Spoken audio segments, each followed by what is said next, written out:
श्री कृष्ण की मृत्यु का रहस्य। एक दिव्य नियति जीवन के इस विराट चक्र में यहां तक कि ईश्वर को भी अपने कर्म और नियति को स्वीकार करना पड़ता है। भगवान श्री कृष्ण, जिन्होंने महाभारत युद्ध में मार्गदर्शन किया और भगवद गीता का उपदेश दिया, स्वयं इस नियम से मुक्त नहीं थे।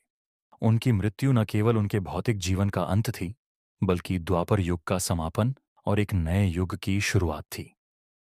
आज हम उनके अंतिम क्षणों और उनकी दिव्यता के गूढ़ रहस्यों को जानने का प्रयास करेंगे।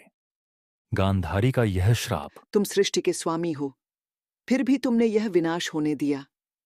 मेरे पुत्र मारे गए, मेरा राज्य उजड़ गया।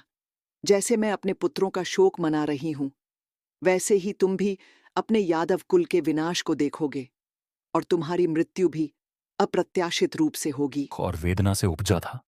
श्री कृष्ण ने मुस्कुराते हुए स्वीकार कर लिया। उन्हें झात था कि यह भी एक दिव्य योजना का हिस्सा है।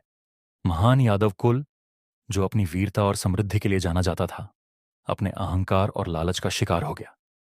श्री कृष्ण, जो इसे रोक सकते थे, चुपचाप देखते रहे। वह जानते थे कि कर्म का चक्र पूरा होना चाहिए। यह विनाश गांधारी के श्राप की शुरुआत थी। द्वारका के विनाश के बाद श्री कृष्ण जंगल में एकांत की तलाश में गए। वहीं एक शिकारी जरा पास के क्षेत्र में शिकार के लिए घूम रहा था, अनजान कि वह किसके समीप है। अरे नहीं, मैंने क्या कर दिया? श्री कृष्ण धीमे स्वर में। पुत्र, शोक मत करो। तुम केवल नियति के एक माध्यम हो। पिछले जन्म में मैंने तुम्हारे साथ अन्याय किया था और यह उस कर्म का प्रतिफल है।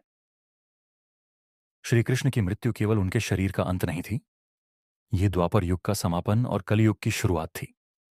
यह हमें सिखाता है कि कर्म और धर्म के चक्र को कोई नहीं टाल सकता।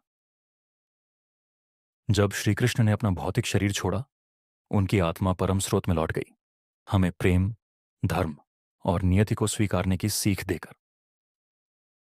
श्री कृष्ण की मृत्यु की कथा केवल दुख की नहीं, बल्कि ब्रह्मांडीय संतुलन की है।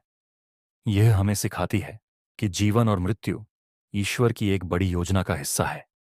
सनातन धर्म के गूढ़ रहस्यों को जानने के लिए हमारा चैनल सब्सक्राइब करें